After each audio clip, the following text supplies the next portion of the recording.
Praise the lord. Good morning. ఈ దిన దేవుని వాగ్దానము కీర్తనల గ్రంథము 91వ అధ్యాయము 10వ వచనము. నీకు అపాయమేమీ రాదు, ఏ తెగులును నీ గుడారమును సమీపించదు. దేవునికి ప్రియ సహోదరి సహోదరుడా, ఈ ఉదయకాల సమయంలో ప్రభువైన యేసుక్రీస్తు వారు పరిశుద్ధాత్మ దేవునిగా తన స్వరాన్ని వినిపిస్తూ నీతో మాట్లాడుతున్నారు. ఏలయనగా నీ గుడారమును ఏ తెగులును అంటనివ్వకుండా కాచి కాపాడుతానని ప్రభువైన యేసుక్రీస్తు వారి దినము నీతో మాట్లాడు. గుడారము అనగా నీ శరీర దేహమునకు సాదృశ్యము. అవును, ఈ దినము నీవు తినే ఆహారము, పీల్చే గాలి, త్రాగే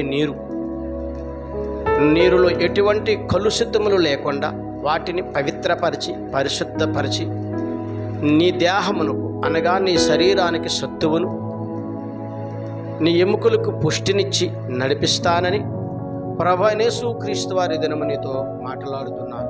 అలాగుననే గుడారం అనగా మరి దేవుని యొక్క మరి దేహము దేవుని యొక్క ఇల్లు గనుక నీవు ఈ దేహములో దేవునికి ప్రథమ స్థానమనిచ్చి మరి నీవు జీవించగలిగితే ఈ లోకంలో ఉన్న ఏ తెగులును నిన్ను నీ కుటుంబానికి అంటకుండా నడిపిస్తానని దేవుడు నీతో మాట్లాడుతున్నాడు. అవును, ఆ దినము ఐగుప్తులో ఇశ్రాయేలీలు ఉన్నప్పుడు మరి ఐగుప్తు ప్రజల మీదకి 10 తెగుళ్ళు వచ్చాయి, కానీ ఇశ్రాయేలీల ప్రజల మీదకి 10 తెగుళ్ళు రాలేదు.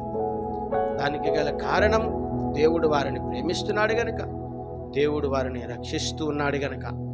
అలాగనే నీ కొరకు నా కొరకు ప్రభువైన యేసుక్రీస్తు వారి కలువరి శిలువలో ప్రాణం పెట్టి నిన్ను నన్ను రక్షించాడు గనక ఏ తెగులు నీ గుడారమును సమీపిస్తుంది. ధైర్యం కలిగి దేవుని యందు నమ్మకించి ముందుకు సాగగలిగితే ప్రియ సహోదరి సహోదరుడా, నిన్ను ఆరోగ్యంగా ఉంచి నీ శరీరానికి సత్తువునిచ్చి నీ ఎముకలకు పుష్టినిచ్చి నడిపిస్తానని ప్రభువైన యేసుక్రీస్తు వారి దినము వాగ్దానము ద్వారా మాట్లాడుతున్నాను. ఆమెన్. Praise the lord. ప్రార్థన చేద్దాం. సకల ఆశీర్వచనములకు కారణభూతుడైన మా యేసు ప్రభువా, నీ ఘనమైన నామానికి స్తుతులు స్తోత్రాలు, నీ సుందరమైన నామానికి లెక్కలేని వందనాలు. ఈ దినము వాగ్దానమును చూచిన వాగ్దానమును విన్న ప్రతి బిడ్డను దీవించండి, ఆశీర్వదించండి. యేసుక్రీస్తు పరిశుద్ధమైన నామములో అడిగి వేడుకొనుచున్నాను పరమ తండ్రి. ఆమెన్.